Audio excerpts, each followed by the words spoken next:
Hello everyone, welcome or welcome back to my channel. My name is Mahima Singh and I am NEET 2026 topper. इस video में मैं आपको बताने वाली हूँ कि मैंने अपनी पूरी पढ़ाई यकीन 2.0 से कैसे की थी। और अगर आप भी यकीन 2.0 से पढ़ रहे हैं तो आप मेरे टाइम टेबल से, मेरी स्ट्रेटजीज से एंड मैंने कैसे पढ़ाई की थी उस चीज़ से आप एक आइडिया ले सकते हैं, एक रफ़ आइडिया ले सकते हैं और उसको इम्प्लीमेंट कर सकते हैं अपनी प्रिपरेशन में। आपको बहुत अच्छी गाइड मिलेगी इस वीडियो के थ्रू। जो मैंने मिस्टेक की थी वो भी मैं आपको बताऊंगी ताकि आप वो अवॉइड कर सकें, और क्या चीज़ें आपको करनी है जो मस्ट हैं इस प्रिपरेशन में ताकि आपकी सिलेक्शन की प्रोबेबिलिटी और ज़्यादा बढ़ जाए। सब चीज़ें इस वीडियो में कवर करेंगे कि मैंने अपने लेक्चर्स कैसे देखती थी, मैंने नोट्स कैसे बनाए, एवरीथिंग। ठीक है, देखते हैं कि how I studied from Yakeen 2.0 batch and got selected in NEET. सबसे पहली चीज़ कि मैंने यकीन 2.0 ही चूज़ क्यों किया था। वाई यकीन 2.0? बहुत सारे बैच हैं, बहुत सारे टीचर्स हैं, अनलिमिटेड रिसोर्स हैं। आज के टाइम पे जब इतना सारा रिसोर्स होना तो वही कन्फ्यूजन क्रिएट कर देता है। तो यकीन 2.0 मैंने इसलिए चूज़ किया था क्योंकि मुझे ट्रस्ट था यकीन पे। ठीक है, जब भी बात आती है नीट की प्रिपरेशन की तो फिज़िक्स वाला प्रायोरिटी पे रहता ही है सबकी, और मैंने यकीन 2.0 ही चूज़ किया इसलिए। तो मेरा एजेंडा एक ही था कि एक बैच लूँगी, मैं एक ही टीचर को फॉलो करूँगी हर सब्जेक्ट के लिए, और मेरी एक ही स्ट्रेटजी रहेगी। मल्टीपल स्ट्रेटजी बना के मल्टीपल टीचर को फॉलो करके कुछ नहीं मिलने वाला। बहुत सारे रिसोर्स हैं। आपको पीएचडी नहीं करनी है नीट के जो भी सिलेबस है उसमें पीएचडी नहीं करनी है, उसमें आप क्लास 11-12 के लेवल का ही पढ़ना है जो आपके नीट एग्ज़ाम में अल्टीमेटली आने वाला है। पीएचडी अगर करने बैठेंगे आप, there are so many things जो आपको इस वर्ल्ड में मिलेंगी पढ़ने के लिए। आपको खाली यूनिट एंड डायमेंशन जो चैप्टर है काफ़ी इजी लगता है, वो बच्चों को पहला ही चैप्टर होता है, लेकिन अगर उसमें पीएचडी करने बैठ गए तो बहुत सारी चीज़ें निकल के आ जाएंगी। लेकिन आपको सिर्फ नीट लेवल का पढ़ना है तो एक ही स्ट्रेटजी फॉलो कीजिए, एक ही टीचर को फॉलो कीजिएगा और रिलेवेंट पढ़ लिए। ठीक है, ऐसा नहीं है कि हर एक चीज़ करने का आप सोचिए, सिर्फ रिलेवेंट चीज़ें पढ़िएगा, वो आपको गारंटीड सिलेक्शन देगा। कि आप पढ़ना है ये चीज़ सबको पता है कि हाँ हमें यूनिट एंड डायमेंशन में मीटर स्केल भी पढ़ना है, हमें वर्नियर कैलिपर पढ़ना है, स्क्रू गॉज पढ़ना है, मेजरमेंट्स पढ़नी है। ठीक है, उससे ज़्यादा इम्पोर्टेंट है कि क्या नहीं पढ़ना है। उस डायमेंशन में मत जाइए जो चीज़ें नहीं पढ़नी है। हमेशा रिलेवेंट चीज़ों को प्रायोरिटाइज़ कीजिए। अब मेरा डेली रूटीन क्या रहता था, देखो मैंने जो अपना सेकंड ड्रॉप लिया था उसमें मैंने ऑफलाइन कोचिंग ज्वाइन की थी, उसके साथ साथ मैं यकीन भी पढ़ रही थी। एंड ये काफ़ी डिफ़िकल्ट रहा था मेरे लिए कि ऑफलाइन कोचिंग के साथ साथ जहाँ पे आपके 5-6 घंटे जा रहे हैं उसके साथ साथ आप यकीन से भी प्रिपरेशन कर रहे हैं, तो काफ़ी ज़्यादा डिफ़िकल्ट हो जाता था। मैं क्या करती थी कि यकीन के मैं रिकॉर्डेड लेक्चर देखती थी, एंड क्योंकि मेरी कोचिंग रहती थी तो मैं 6 बजे उठती थी। 6 बजे से 9:30 बजे तक मैं प्री रिवीजन करती थी। दीदी ये प्री रिवीजन क्या है? देखो, जैसे आज कोचिंग में मुझे जो भी चीज़ पढ़ाई जाने वाली है उससे पहले मैं उसको पहले से ही पढ़ के जाती थी। जैसे फिज़िक्स में आज यूनिट एंड डायमेंशन का वर्नियर कैलिपर, स्क्रू गॉज ये होने वाला है, तो मैं उस चीज़ को पहले से ही पढ़ के जाती थी। ठीक है, पहले से ही मैं लेक्चर देखती थी एमआर सर की। सुबह 6 बजे बैठती थी, 6 बजे से 8 बजे तक मैं जितना ज़्यादा पढ़ पाती थी ना कोचिंग से पहले का, मतलब कोचिंग से पहले चलना चाहती थी मैं। कोचिंग से आगे चलने के लिए मैं जितना ज़्यादा उस दिन पढ़ पाती थी उन 2 घंटों में मैं एमआर सर के लेक्चर देखती थी 6 से 8। और इस बीच में कोई नोट्स नहीं बनाती थी, मैं उनके डिजिटल नोट्स जो थे वो मैं पीडीएफ सेव कर लेती थी अपने आईपैड में, और मैं उसी को ही बार बार रिवाइज करती थी। उधर से ही मैं कोई नोट्स नहीं बना रही थी। एंड उसके साथ ही मैं असाइनमेंट, जैसे मुझे टाइम मिलता था, जब भी मुझे टाइम मिलता था क्लास में बैठ के, क्लास के ब्रेक्स में, तो मैं असाइनमेंट तभी लगा लेती थी। असाइनमेंट मैंने पक्के से किए थे, अच्छे से किए थे, क्योंकि उसमें बहुत अच्छे क्वेश्चंस मिले थे मुझे। असाइनमेंट करने से मुझे फ़ायदा मिला था। तो मैं 6 से 8 फिज़िक्स करती थी, और उसके बाद 8 से 9, 9:30 बजे तक मैं बायो और केमिस्ट्री करती थी। बायो और केमिस्ट्री में मैं लेक्चर नहीं देखती थी, क्योंकि मैंने बायो के लेक्चर्स पिछले साल विपिन सर और समाप्ति मैम से बहुत अच्छे से देख रखे थे। मैंने बायो की मतलब बायो मैंने पूरी पढ़ तो रखी थी, लेकिन बस वही था कि मेरी 11वीं थोड़ी वीक थी बायो में भी, और फिज़िक्स केमिस्ट्री की तो 11वीं मैंने कुछ भी नहीं पढ़ी थी। तो केमिस्ट्री में मुझे कोचिंग में ज़्यादा अच्छे से समझ आता था, तो मैं कोचिंग को ही प्रेफर करती थी। बस ये करती थी कि मैं कोचिंग से पहले कुछ PDF से पढ़ के चली जाती थी, ताकि मैं टीचर के साथ इन्वॉल्व रह सकूँ, टीचर से इंटरेक्ट कर सकूँ, जो भी टीचर क्वेश्चन पूछे मैं उसका आंसर दे पाऊँ। तो मैं प्री रिविजन करती थी। फिर 10:30 से 3:45 तक हमारी क्लासेस रहती थी कोचिंग की। अब क्लासेस में मैं क्या करती थी, मैं यहाँ भी कोई नोट्स नहीं बना रही थी। मेरे जो पुराने नोट्स थे मैं वही रखती थी, उसमें ही चीज़ें ऐड ऑन कर लेती थी, और मैं अपने आईपैड में ही नोट्स रखती थी। मैंने बायो के लिए समाप्ति मैम के नोट्स फॉलो किए थे, विपिन सर के नोट्स फॉलो किए थे, मैंने फिज़िक्स में MR सर के नोट्स फॉलो किए थे, और मैंने केमिस्ट्री में अपने कोचिंग के ही नोट्स फॉलो किए थे, क्योंकि मुझे वो ज़्यादा अच्छे समझ में आते थे केमिस्ट्री में कोचिंग के नोट्स। तो मैंने केमिस्ट्री पूरी कोचिंग से ही की थी। अब क्लासेस में मैं क्या करती थी, जैसे टीचर हमें पढ़ा रहे हैं, पढ़ाने के बाद उन्होंने जो भी बोर्ड पे लिखा उसको राइट डाउन करने के लिए वो हमें टाइम देते थे। उस टाइम में मैं अगर बायो है तो NCERT पढ़ लेती थी, फिज़िक्स है तो क्वेश्चन लगा लेती थी मॉड्यूल के, केमिस्ट्री में भी यही करती थी, क्वेश्चन लगा लेती थी मॉड्यूल या DPP के। अब 5 से 8 बजे मैं प्रैक्टिस करती थी, रिगरस प्रैक्टिस। 3:45 से 5 PM में ब्रेक पे रहती थी, क्योंकि वैन वगैरह आती थी, घर जाती थी, खाना वगैरह खाती थी। उसके बाद मैं 5 to 8 DPP और असाइनमेंट कर लेती थी। ठीक है, DPP और असाइनमेंट मुझे ये मस्ट था, क्योंकि प्रैक्टिस ज़्यादा ज़रूरी है आपकी। फिर उसके बाद 8 से 12 मैं रिवीजन करती थी उस सेम डे का, या फिर जो टेस्ट में आने वाला है उसका, और मैं NCERT पढ़ती थी। ठीक है, केमिस्ट्री की और बायो की NCERT पढ़ा करती थी मैं, और प्रैक्टिस करती थी। जितनी ज़्यादा मैं प्रैक्टिस कर पाती थी उतनी ज़्यादा प्रैक्टिस करती थी। अब नोट्स की बात कर लेते हैं। देखो, मैंने पूरी प्रिपरेशन में कोई भी नोट्स नहीं बनाए थे। Yes, you heard me right. Yes, you will be amazed to hear that कि मैंने कोई भी नोट्स नहीं बनाए थे अपने पूरे ड्रॉप ईयर में। जो मेरे फर्स्ट ड्रॉप के नोट्स थे मैं वही रखती थी, और बायो के लिए वही नोट्स थे मेरे, और फिज़िक्स केमिस्ट्री के लिए फिज़िक्स के लिए मेरे नोट्स MR सर के थे, जो मैं अपने आईपैड में ही रखती थी, और केमिस्ट्री के लिए मेरे कोचिंग के नोट्स थे, जो मेरे कोचिंग के नोट्स मेरे ऐप पर आ जाते थे, तो मैं वहीं से करती थी। मैंने कोचिंग के भी एज सच इतने ज़्यादा अच्छे से नोट्स नहीं बनाए थे केमिस्ट्री में, तो नोट्स मैंने नहीं बनाए। जो मेरे नोट्स का टाइम बचता था वो मैं प्री रिवीजन में यूज़ कर लेती थी, कि कोचिंग से पहले पढ़ के जाऊँगी जो भी टीचर पढ़ाएगा, ताकि मैं उनके साथ इंटरेक्ट कर पाऊँ, जो भी वो क्वेश्चन पूछे मैं उनका तुरंत जवाब दे पाऊँ।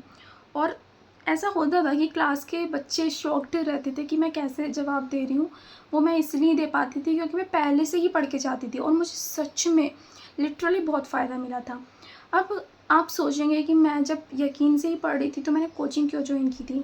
मेरे फर्स्ट ड्रॉप ईयर में मेरी मेहनत पूरी थी, मैंने पढ़ाई बहुत अच्छे से की थी PW से ही, बट मेरा सिलेक्शन नहीं हो पाया था। वो इसलिए क्योंकि मुझे एक कॉम्पिटिटिव प्रेशर फील नहीं हो पा रहा था। I want to feel that pressure, and इसलिए मैंने कोचिंग ज्वाइन की। मुझे रियल एनवायरनमेंट चाहिए था टेस्ट देते हुए, तो इसलिए मैंने कोचिंग ज्वाइन की थी। अब बायोलॉजी की मेरी पूरी ड्रॉप ईयर में स्ट्रैटेजी क्या रही थी वो देख लेते हैं। तो सबसे पहले मैं प्री रिविजन करती थी। क्लास से पहले जो भी आज पढ़ाने वाले हैं, लेट्स से फ्रॉक पढ़ाने वाली है मैम, तो मैं फ्रॉक का पूरे नोट्स, फ्रॉक के समाप्ति मैम के नोट्स थे मेरे पास, मैं वो देख के जाती थी, लर्न करके जाती थी। उसमें से जो याद करने वाली चीज़ें हैं, जो समझने वाली चीज़ें हैं, समझ के जाती थी। एंड उसके बाद मैं NCERT भी एक बार रीड करके जाती थी। और जब लेक्चर होता था, टीचर्स जैसे क्वेश्चन पूछते थे, तो मैं सबसे पहले हाथ उठाती थी कि मैम ऐसे करके मतलब टीचर जैसे भी क्वेश्चन पूछते थे ना, तो सबसे पहले हाथ मेरा ही उठता था और टीचर को भी पता था कि सबसे आगे बैठती है, सबसे पहले जवाब यही देगी। तो जैसे ही टीचर क्वेश्चन पूछते थे वो मेरी तरफ देखते थे कि हाँ अब जवाब यहीं से आने वाला है। तो मैं लेक्चर के दौरान जो भी टीचर क्वेश्चन पूछ रहे हैं मैं ट्राई करती थी कि सबसे ज़्यादा आंसर दे पाऊँ। अब एनसीईआरटी मैंने सही में अपने पूरे ड्रॉप ईयर में बहुत बार पढ़ी है। मैंने एनसीईआरटी अपने पूरे ड्रॉप ईयर में जब तक हमारा सिलेबस कंप्लीट हुआ था, खाली तब तक मैंने 25 to 30 टाइम्स बायो के एनसीईआरटी पढ़ ली थी। सच में मैंने बहुत बार एनसीईआरटी रीड की थी एंड यही रीज़न था कि मैंने बायो में इतना अच्छा स्कोर किया था। और इसके बाद मैं रिवीजन करती थी घर आके। रिवीजन के लिए मैं एज सच नोट्स से रिवीजन नहीं करती थी, मैं एनसीईआरटी से करती थी। मैं पूरी रिलाय एनसीईआरटी पर ही रहती थी। जो नोट्स में मैं 1-2 बार नोट्स पढ़ लेती थी तो मुझे ये याद हो जाता था कि हाँ इस पेज पे यहाँ पर क्या लिखा है। ठीक है, अब फिज़िक्स की स्ट्रेटजी देख लेते हैं। फिज़िक्स में मैं एमआर सर के लेक्चर देखती थी सुबह सुबह उठ के, वही जो मैंने बताया 6 से 8 एमआर सर के लेक्चर किए मैंने। उसके बाद मैंने एमआर सर के नोट्स मेरे आईपैड में ही थे, मैं उसमें ही रखती थी एमआर सर के नोट्स और उसी से ही अपनी प्रैक्टिस करती रहती थी बार बार। एमआर सर के नोट्स से ही मैं उनके क्लास के क्वेश्चंस, हर एक क्लास का क्वेश्चन करती थी, खुद से सॉल्व करती थी। उनका मेथड नहीं देखती थी कि वो कैसे सॉल्व करा रहे हैं, पहले खुद से सॉल्व करती थी। जो हमें कोचिंग से डीपीपीस मिली थी वो डीपीपी करती थी। यहाँ पर मैंने मॉड्यूल नहीं किया था, मैंने मॉड्यूल की जगह असाइनमेंट किए थे सर के। एंड अब बात कर लेते हैं केमिस्ट्री की। केमिस्ट्री में, फिजिकल केमिस्ट्री में कंसेप्ट और प्रैक्टिस, कंसेप्ट पढ़ती थी, प्रैक्टिस करती थी, कंसेप्ट प्रैक्टिस, कंसेप्ट प्रैक्टिस, यही चीज़ आपको रिपीट करनी है बार बार। ऑर्गेनिक में आपको रिएक्शन चार्ट, एक रिएक्शन चार्ट बना लेना, मैं आपको उसका रेफरेंस दे दूँगी कि वो कैसे बनता है। रिएक्शन चार्ट बनाना बहुत ज़्यादा इम्पॉर्टेंट है। क्या करना कि आप रिएजेंट लिखना एक तरफ लिखना रिएजेंट, इधर लिखना यूज़ उसका, ठीक है, ऐसे करके लिखना कि क्या रिएजेंट है और उसका क्या यूज़ है। अब मैकेनिज़्म देखो, जो भी मैकेनिज़्म है उसको बहुत अच्छे से देखना, क्योंकि एनसीईआरटी में जो भी मैकेनिज़्म दी गई है ना वो कहीं ना कहीं पेपर में दे ही देते हैं। इस बार भी दी हैं, आगे भी आएंगी। तो मैकेनिज़्म को जो हम इग्नोर करते हैं ना, वो इग्नोर करने वाली चीज़ अब छोड़ दो, क्योंकि वो मैकेनिज़्म सब आने वाली हैं। जो भी एनसीईआरटी वाली हैं वो तो बहुत ही ज़्यादा अच्छे से करना। मैंने भी मैकेनिज़्म को बिल्कुल अच्छे से किया था। मैं जैसे पंकज से कराती थी ना मैकेनिज़्म, तो उसके बाद मैं खुद से लिख लिख के उसको प्रैक्टिस करती थी जब तक मुझे वो याद नहीं हो जाती थी। अब इनऑर्गेनिक की बात कर लेते हैं। इनऑर्गेनिक में जो भी इम्पोर्टेंट टेबल एनसीईआरटी में दिए वो सभी टेबल्स देखना, क्योंकि इनऑर्गेनिक में है ना ज़्यादातर सवाल टेबल से ही आते हैं। तो टेबल को इग्नोर मत करना, सारी रिएक्शंस अच्छे से देखना और एनसीईआरटी पढ़ना। इनऑर्गेनिक में एनसीईआरटी ज़रूरी है पढ़ना, काफ़ी ज़्यादा ज़रूरी है। एनसीईआरटी में ऐसे ही ऐसी चीज़ दे देंगे जो आपको पता भी नहीं चलेगा कि कहाँ से दी गई है, ठीक है। तो एनसीईआरटी पढ़ना। मॉक टेस्ट स्ट्रेटजी क्या रहनी चाहिए आपकी? आपको मॉक टेस्ट, जैसे मैं मॉक टेस्ट जो देती थी, मैं सबसे पहले मॉक टेस्ट देती थी, मैंने दिया, फिर घर आके मैंने है ना उसी मॉक टेस्ट पे जो भी क्वेश्चन गलत किए उसके साइड में ही मैं उसका मेथड लिख लेती थी कि सही मेथड क्या है, और उसी पेपर पे मैं वो भी लिखती थी कि मेरी क्या मिस्टेक हुई, सिली मिस्टेक थी या कंसेप्ट मिस्टेक थी, वो सब मैं उसी पे लिखती थी। अगर आपके पास टाइम है तो आप एरर नोटबुक बना सकते हैं, बट मेरे पास इतना टाइम नहीं बचता था, यकीन के लेक्चर देखने के बाद भी, कोचिंग के बाद भी। तो मैंने एरर नोटबुक ना बनाकर जो मैं पेपर मिलते थे मुझे, उन्हीं पेपर पे मैं सॉल्व किया करती थी, उन्हीं पेपर पे मैं पूरा एनालिसिस कर लेती थी कि मेरी क्या गलती हुई इस क्वेश्चन में। तो एनालिसिस करना, उसके बाद अपनी मिस्टेक चेक करना कि तुमने क्या मिस्टेक की है, और ख़ुद को याद दिलाते रहना कि हाँ मेरे से ये मिस्टेक हुई है, अब आगे मैं ये मिस्टेक नहीं करूँगा। बिगेस्ट मिस्टेक आई अवॉइडेड, जो मैंने अवॉइड की वो सारी मिस्टेक मैं आपको बताती हूँ। तो चेंजिंग टीचर्स, देखो टीचर्स को बार बार बदलो मत कि आज इससे पढ़ रहे हैं, कल किसी और से पढ़ रहे हैं। सभी अपनी फील्ड में अच्छे हैं, सभी अपने तरीके में अच्छे हैं। एक टीचर को चूज़ करो एंड ब्लाइंडली ट्रस्ट करो। Trust your teacher blindly, literally. अगर आपको सक्सेस पानी है ना, तो बार बार टीचर को चेंज मत कीजिए। अगर आपको सिलेक्शन चाहिए तो बार बार टीचर को चेंज मत कीजिए। आपके पास एक ही साल है, इस एक साल में आप कितनी बार टीचर बदलोगे? आपको इनफैक्ट रिवीजन ज़्यादा करना चाहिए rather than changing teachers again and again. ठीक है। अब न्यू बुक्स एवरी वीक, मैंने कोई नई बुक नहीं ली थी। ये मिस्टेक मैं बहुत ज़्यादा मैंने अवॉइड की थी। लोग कहते हैं कि ये भी सॉल्व कर लेते हैं, ये भी सॉल्व कर लेते हैं, बट मैंने नहीं ली थी कोई बुक। एनसीईआरटी ही थी मेरी बाइबल बुक बायो के लिए। फिज़िक्स के लिए एमआर सर के नोट्स ही थे बस, और केमिस्ट्री के लिए भी मेरे कोचिंग के नोट्स थे बस।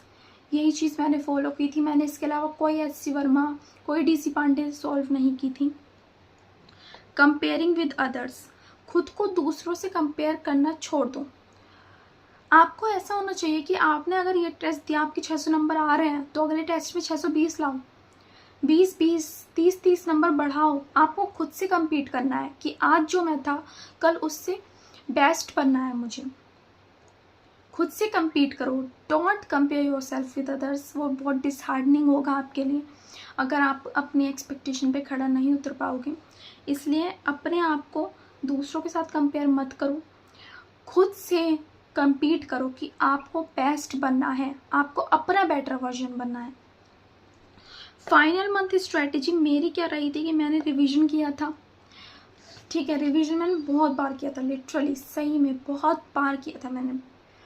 अब मैंने PYQs जो थे मैं तब भी लगा रही थी जब मैं चैप्टर्स पढ़ रही थी, टॉपिक्स पढ़ रही थी इंडिविजुअली, और मैंने फाइनल मंथ में भी PYQs किए थे, क्योंकि PYQs से इंस्पायर रहता है नीट का पेपर बहुत ज़्यादा। मॉक टेस्ट मैंने हर रोज़ मैं मॉक टेस्ट देती थी, हर रोज़ मैं 2-2 मॉक टेस्ट दे ही रही थी फाइनल मंथ में, एंड उससे बहुत फ़ायदा मिला था। क्योंकि फिर नीट के पेपर में जो आपको डर लगता है ना, वो कहीं ना कहीं कम हो जाता है, क्योंकि आप उस एनवायरनमेंट से यूजुअल हो जाते हैं। तो मॉक टेस्ट ज़्यादा से ज़्यादा देना। शॉर्ट नोट्स बनाए थे मैंने अपने, जब मैं चैप्टर पढ़ती थी उसी टाइम पे शॉर्ट नोट्स बना लिए थे। आप भी वही करना कि जब चैप्टर पढ़ रहे हो उसी टाइम पे शॉर्ट नोट्स बना लो, क्योंकि बाद में इतना टाइम नहीं बचता है शॉर्ट नोट्स बनाने का। एनसीईआरटी को बार बार रिवाइज करते रहना। एनसीईआरटी का हाथ एंड तक मत छोड़ना। एनसीईआरटी ही बाइबल है तुम्हारे लिए। ठीक है। और अपने टीचर्स पे ट्रस्ट करो, अपनी प्रिपरेशन पे ट्रस्ट करो, अपने बैच पे ट्रस्ट करो। अगर तुमने अच्छे से ये सारी चीज़ें फॉलो की हैं, अगर तुमने मेहनत की है, तो पक्का तुम्हारा सिलेक्शन होगा। कोई नहीं रोक सकता तुम्हारा selection. And if this video helped you, then don't forget to like, subscribe and share it with a friend who is also preparing for Yakin 2.0, and comment Yakin Squad if you are preparing from the same batch. I'll see you in the next video. Till then, keep studying, keep grinding.